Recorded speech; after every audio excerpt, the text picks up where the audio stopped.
Hi,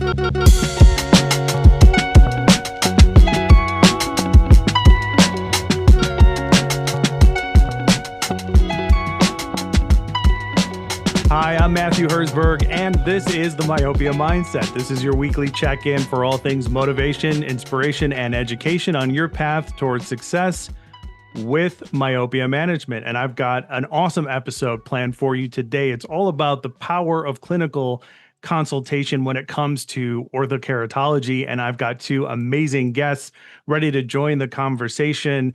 First off, I'm going to introduce Dr. Joelle Holland. She is one of our industry's rising stars. She is a very passionate optometrist who brings heart and expertise to every eye exam. She's a Michigan native and a clinical honors graduate of the Illinois College of Optometry. She specializes in family eye care, from kids' vision to managing complex eye conditions. Dr. Holland, welcome back to the podcast. Thank you, Matthew. Happy to be here.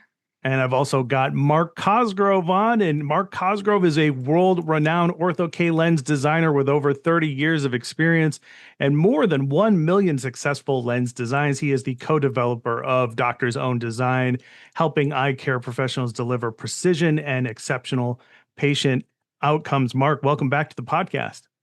Thanks so much for having me, Matthew. I'm so glad to be here. And before we get rolling, let's start with some housekeeping. Joelle, if anybody has any questions for you, how can they get in touch with you on the internet? Yes, my cell phone, believe it or not, is the easiest way to get a hold of me. So text me, maybe before calling me, but text me at 248-302-1775. And Mark, same question for you. And I'm going to live dangerously as well. 714-615-1932 is my cell phone. You can text me or call me on that. And if you want to email me, it's mcosgrove@doctorsowndesign.com.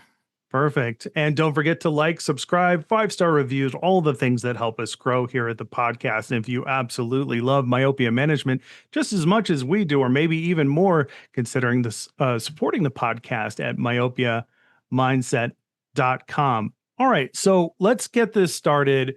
Joelle, I want to start with you because I think it's important to show the value of clinical consultation by illustrating the beginning. So talk about how long you've been fitting Ortho-K and what it was like when you just got started.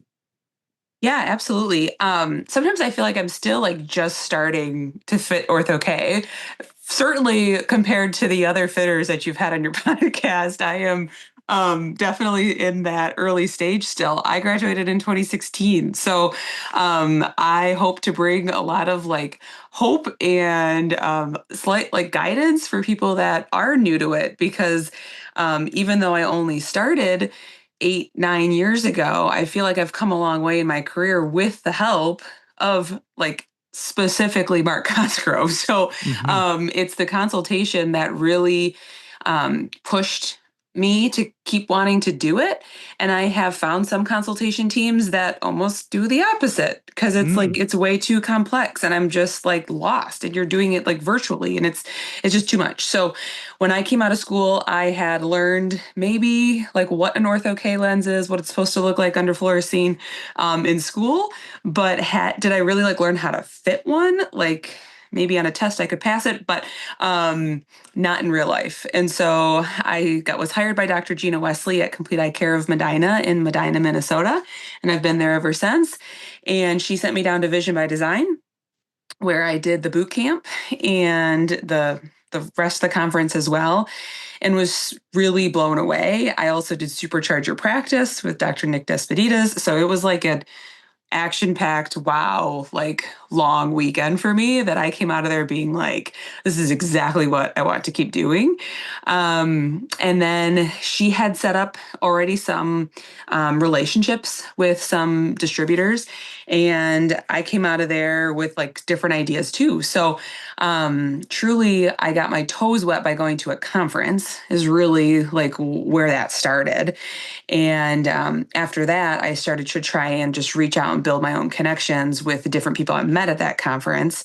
And I'm kind of an authentic person. I'm going to tell you how it is, or I'm going to, I am the same way in clinic as I am outside of clinic. And when I meet people, and I feel like I can sniff that out really easy too in other people. So authenticity was really important to me. And I could totally feel a difference when I spoke with Mark and his team, even all those years ago, that they had like a passion for actually teaching people how to do it, specifically if they wanted to do it. There was like this beautiful space where it was like, if you're busy and you just got to get it done, I'll get an email from him saying it's on its way. And there's like no explanation. And that's how I wanted it. But then sometimes I'm like, I really want to know what's going on here and why we're doing it this way. And then I'd get an explanation about it. So there was just this beautiful, like, I don't know, symbiosis of getting what I wanted out of it and a perfect balance. Yeah, that symbiosis is something I've heard from a lot of docs who have worked with you, Mark. It's kind of one of the key features, and genuinely authentic is the best way to put it. Over the years through the AAOMC, there's been so many doctors who have said, Mark Cosgrove has helped me along the way. How many consultations have you done, Mark, in your 30 plus years of designing custom Ortho-K lenses? And we tried to do the math on it, and worldwide, it truly is. I've probably done over 1 million consults. I've designed well over 1 million lenses, but probably over 1 million consults. And, my main thing is I want to teach. If someone wants to learn, I want to teach, but I also learn a lot in that conversation. I know a lot of the how, like how to fix something. This is how you do it. But I don't know why a lot of the times. I didn't go to optometry school. I didn't know the why. And by talking with the doctors and, telling them how I'm fixing something, they would say, oh, you know why that's working? And so then I would learn as well. And, I really learned just by doing it and with the help of my doctors and their feedback. So the more I teach them, I think the more I can, I'm going to learn myself. And because I've done so many now that, I feel like, I can help consult on any design that goes out. Anything you bring to me, I really feel like I can help you with. I think to what Dr. Holland was just talking about, I think just last week, she sent me a message, with our new software, we do it a little different. You can make the adjustment yourself or I can make it for you. And she said, Mark, this is what's going on. What do I do in the software? I walked her through exactly what the problem was and how to fix it in the software. And I ended it with, I can do it for you, or you can do it yourself. Up to you. And she went and did it herself. I got a message back, said, I'm done. And I was like, perfect. So again, even with this, it's teaching, but she's also now learned that, next time that comes up, next time the lens is riding low, I know I need to flatten the alignment curve. That eliminates that consult, and she has now learned something. So, and one other thing I want to point out that she also pointed out is Vision by Design. It's the best meeting you can possibly go to if you're looking to get into Ortho-K. The group is so welcoming. It's so inviting. You're going to meet a lot of doctors like Dr. Holland who want to help. They do want to help you on your journey into Ortho-K and myopia management. So. Yeah, I love it. Joelle, let's talk about that then from your point of view, having Mark's consultation, having that process, the process of learning. Let's talk about that. If you could give us like a couple of the values from those interactions that have, working with Mark, how has that turned into a benefit for you in your fitting?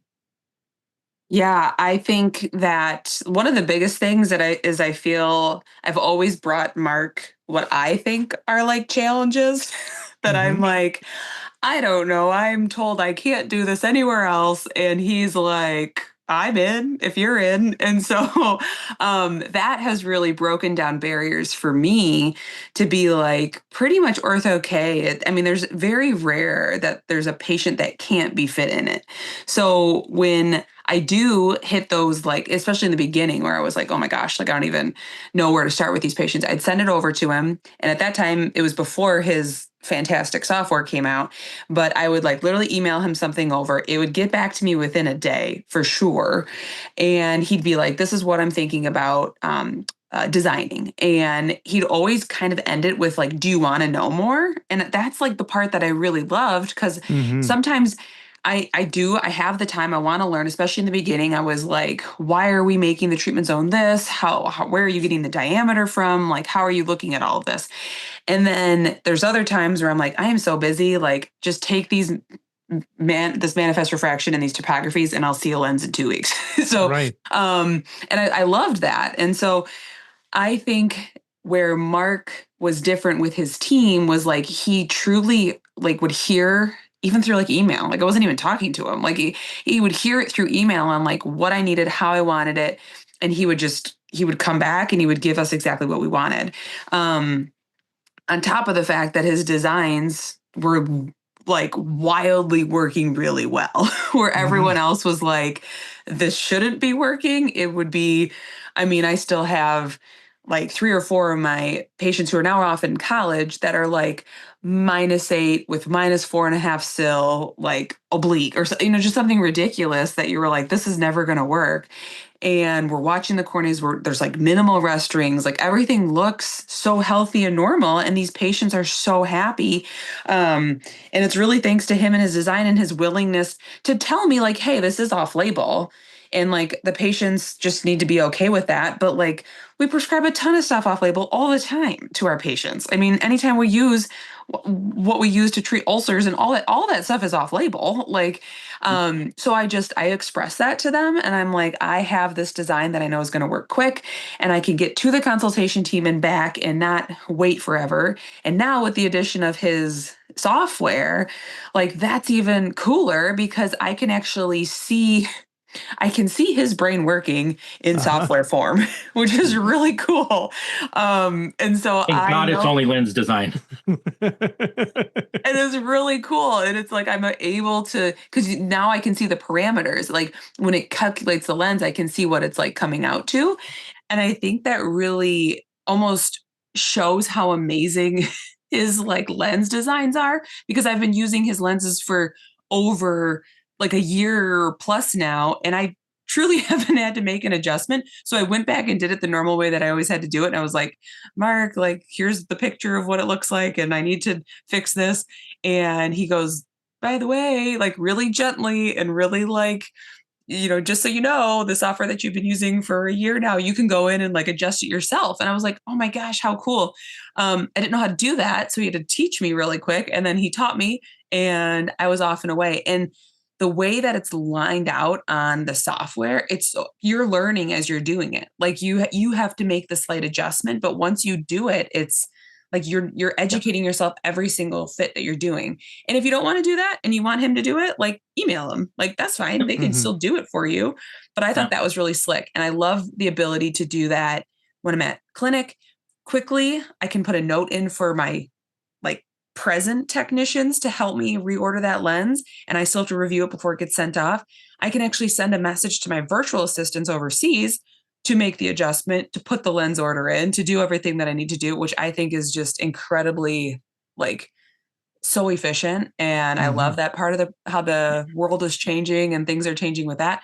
So, yeah, I don't even know if I really remember the first question, but I have just been so blown away by our relationship, how it's grown like throughout the years and where his new technology is taking it and how it's like constantly changing with like the new doctors that are coming up. Cause I truly think that's how we think. It's like, sometimes I want to know it all. Sometimes I just got to get going. Right. Yeah. There's such time constraints on the modern practice, and it's so valuable to have a consultant who can roll with every aspect of that for sure. Mark, after all these years and all these amazing designs that you've been able to pull off, like what are I guess like the pillars of success here? Like what are 3 or 4 pieces of information that would bring about like, the best results, that you're looking for? Big thing is, I mean, there are really 3 or 4 big things you got to do. Good topographies. And when I say good topography, send me multiple, send me 3 or 4. Take 3 or 4 topographies and let me decide. If you're not sure if it's a good one, let me decide. I've looked at thousands, hundreds of thousands of topographies at this point. Send them to me and I can figure out which one's good. But a good one, getting the lids out of the way, getting the aperture as big as you can, no lashes, that's a good topography. So good info in, usually good info out. The capability to take a picture of or a video of the lens on the eye. That is so important. Even if it's with your iPhone, it's so important. It tells me so much about what's going on with that lens once it's on the eye. I can see if it's writing live, low, high, nasal, temporal, if the lens is too big, too small, vaulting in the return zone, any of those things with a 5-second video. Same thing. Make sure you open that eye big, take that video. But that video tells me so much more than any phone call or any description is going to tell me, because you're in a description or a picture, you're sending me one moment in time, and if you have the lid touching up top, sometimes it's makes the lens lift off at the bottom. Well, that picture's worthless. But if you just do that same thing and go like this, and then all of a sudden I see it evens out, I'm like, oh, okay, well, it has nothing to do. The lens isn't lifting off there. It's the lid. So that's a big thing. That's one of my, things I preach the most is some type of video or picture. And the last and most, this to me, it's the thing that most people, we make the most mistakes on. It's HVID and lens diameter. Oh, yeah. The diameter of the lens is so important for success. And it's why we put ours in 0.2 steps so you can be a little bit more accurate. But it's so important. A big lens is going to vault, and you can have everything else perfect. But if you're in a 11.0 and you should be in a 10.6, that lens is going to vault, and it's not going to look good. Then if you just call me up and say, hey, we're not getting correction, the lens looks like it's vaulting. Well, there's so many reasons. Steep alignment curve, steep reverse curve, too big as to why it's going on. Send me a picture or video, I know right away. But if you could take a lens out of a fitting set, put it on the eye where it's a known diameter, and take that 5-10 second video, then you'd say, hey, the fitting set lens was a 10.6.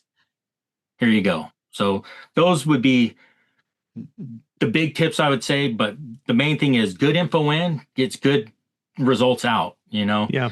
If we're 97% of the time we get a first lens success rate, what are those 3% doing wrong? It's got to be the info coming in on that 3%. So I think that's really important that you mentioned taking the photo, because I know when I first started, you don't even know what to say. I'm I don't even know I don't even know if it's riding high. I don't know what 2 millimeters of movement looks like.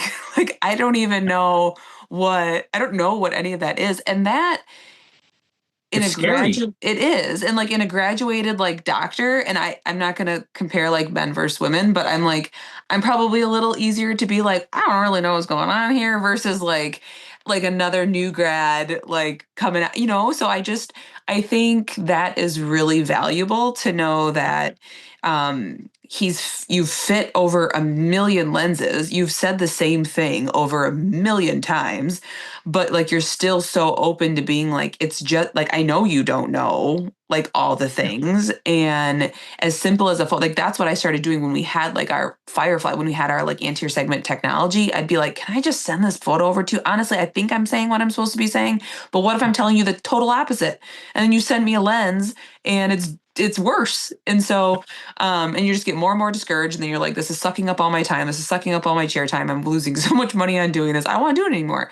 And so, I think that's what I'm afraid of. That's what I hate is people, everyone leaves Vision by Design. They leave boot camp. They're, I'm motivated. I'm ready to go. I'm ready to go. Then they get back to their office and they're like, what am I supposed to do now? Right. Okay, so I'm going to fit this first patient. I'm going to call this. I like these guys at the show. I'm going to call them. I'm going to order my first lens.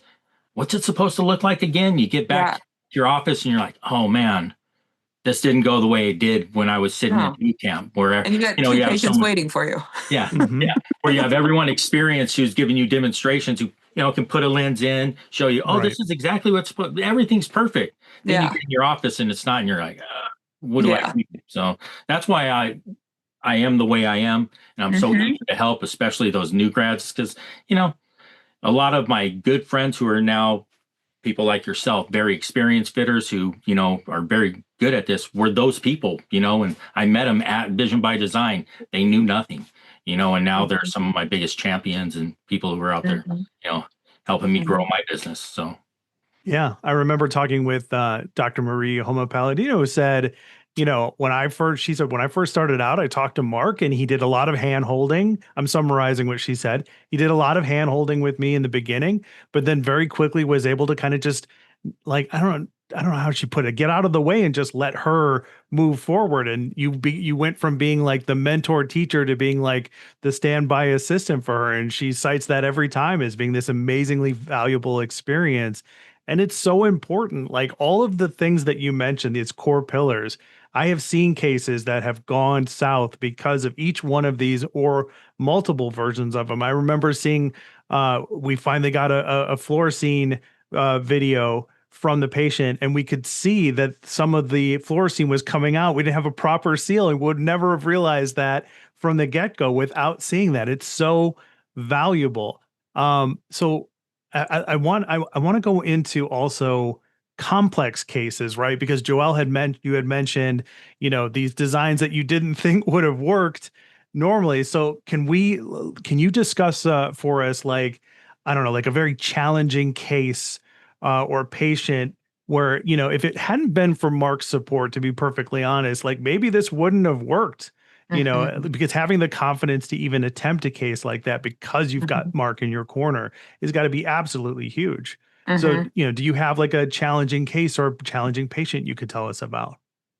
Yeah, I still have their brother and sister. I mean, they're Asian. Their parents are very like what's going on all the Yeah. time. I've had them as patients. They're going in like they're fifth or sixth year into wearing the lenses. But in the beginning, they came to me. I graduated in 2016. They came to me. I was 4 years out of school, and they came to me because I know what I'm doing. like, like my website says I know what I'm doing, and other Yeah. people are using lenses because I know what I'm doing. Um, and some days I knew what I was doing, and a lot of days I didn't know what I was doing. But most of my patients, of course, like most of our patients were fitting -2 with the half adapter with the rules to SIL. Like you're like, okay, these are kind of like slam dunk cases. Well, these two brothers and sisters came in and they were um 12 or 13 when they came in, and this is the patient I was talking, like she's a -8, she's like a -8 with a -4 diopters of SIL, and that's what's sitting in front of the computer screen. And the parents are both like, okay, like work your magic because I want my kids in Ortho-K. And I was like, and everyone's told me I can't do it. And Mhm. so, or they couldn't do it on them.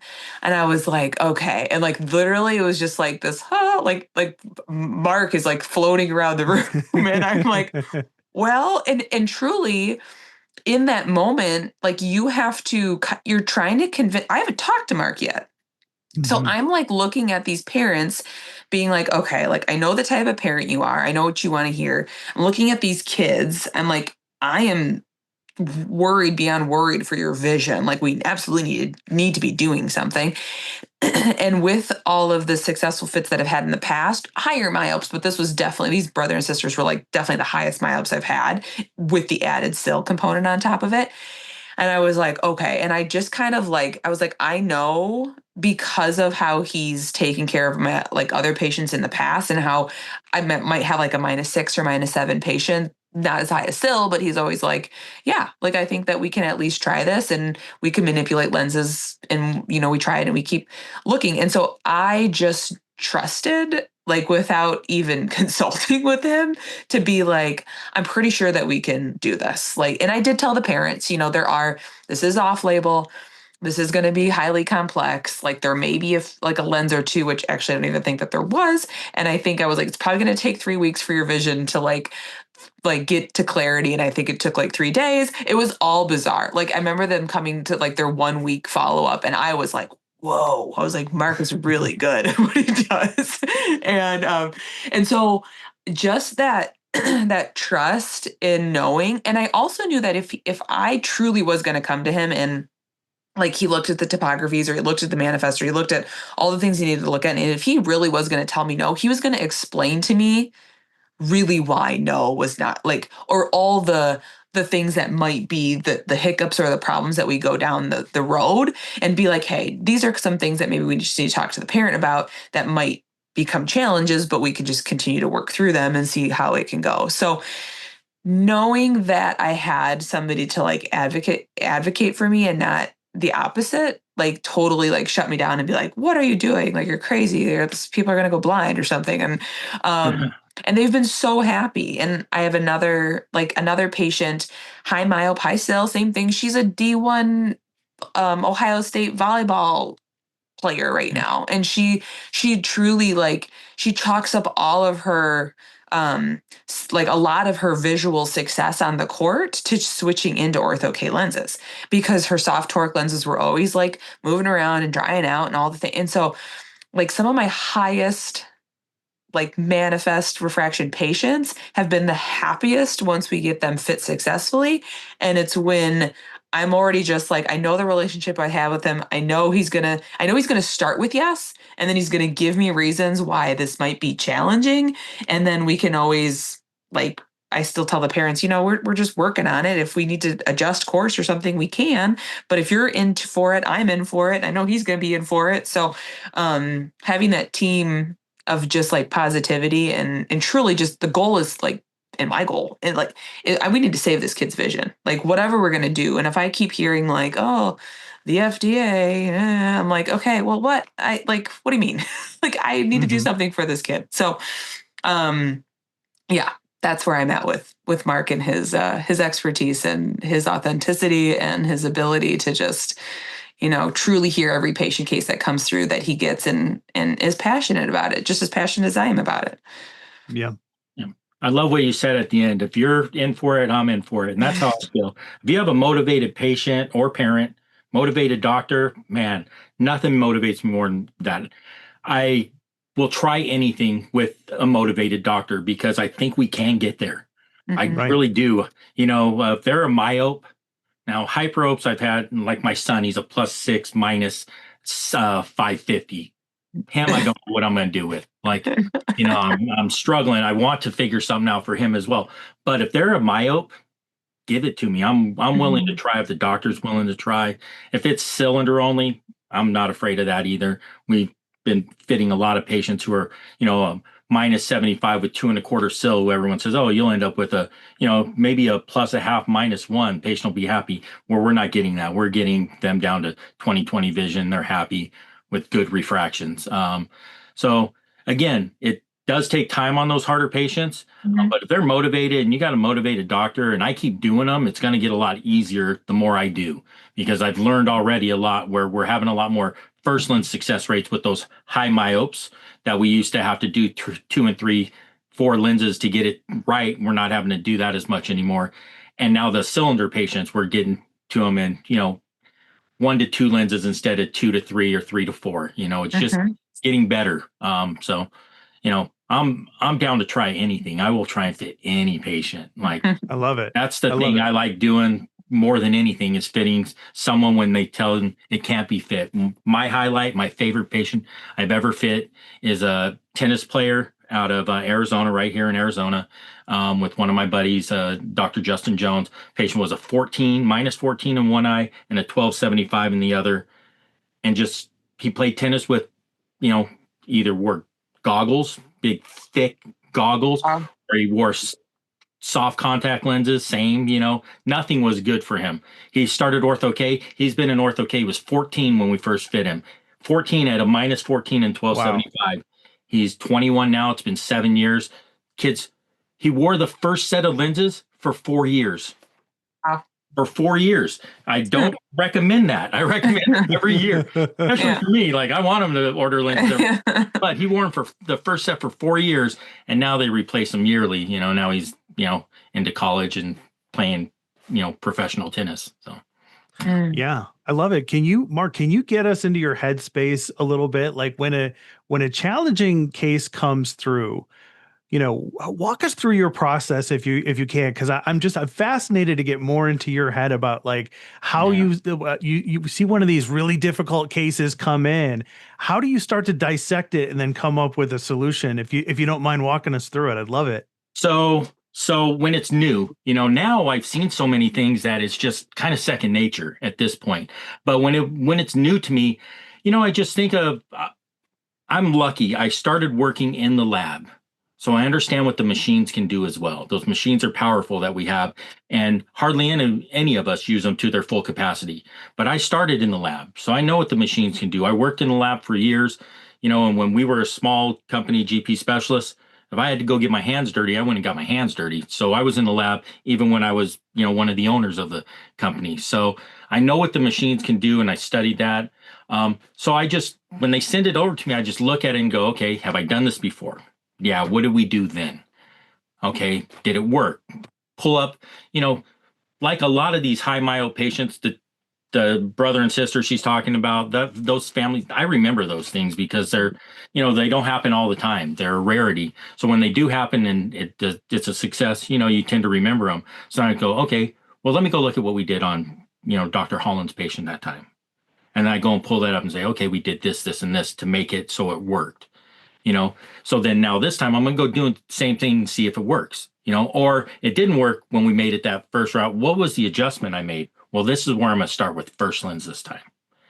And just gradually through time, I'll figure out that, hey, doing this didn't work, but doing this does work. Mm-hmm. And then that's just, what I've done from that point on. I still, my good buddy Tony Summers says it a lot, like I'm like Neo in the Matrix or something like that. Yeah. I've seen the Matrix when I was a kid, so I haven't seen it in years, but I do understand what he says. I just look at it and I see like, oh yeah, I know how I can fix that. And it's hard to explain, but I'm very geometric in my head anyway. So when I look at it, it's just spheres on spheres. Yeah. And when you think that the eye is 70% water, it's very malleable. Like, I just got to figure out a way to make that center part spherical without screwing up everything else is all I really think about. How am I going to do that? Yeah. I love it. I'm picturing a scene from The Matrix. I'm picturing Mark in the white room saying on the board like this. That's never happened, but it sounds good. And I could reenact it for you, but that's never happened. It all goes on in this nugget here. And I don't know. I'm just picturing tons of designs floating past you at light speed. You're just picking them out of the air. Let's go through contact information again. Mark, if anybody wants to reach out to you or wants information about Doctor's Own Design, how can they get in touch with you online? So online, email me, mcosgrove, that's MCOSGROVE at doctorsowndesign.com, or just text me or call me, 714-615-1932. Awesome. And Joelle? Yes, I do have an email as well. It's drholland, DRHOLLAND at CECOFMEDINA.com, or way easier, just call or text 248-302-1775. Awesome. And for my part, if you're enjoying this episode, there's actually more waiting for you. We release extended versions of every episode exclusively for our paid supporters, along with monthly bonus content that you really won't find anywhere else. It's just $12 a month, which is about the cost of a cup of coffee each and every week. And I like to say, hey, if you would buy me a cup of coffee every week to nerd out about myopia management and have on awesome guests like Mark and Joelle, then please consider becoming a paid supporter of the podcast. You can do so by going to myopiamindset.com or on our Substack. And that'll do it for this episode. So, for everybody, thank you once again, Mark and Joelle, and for everybody else, we will see you at the next one.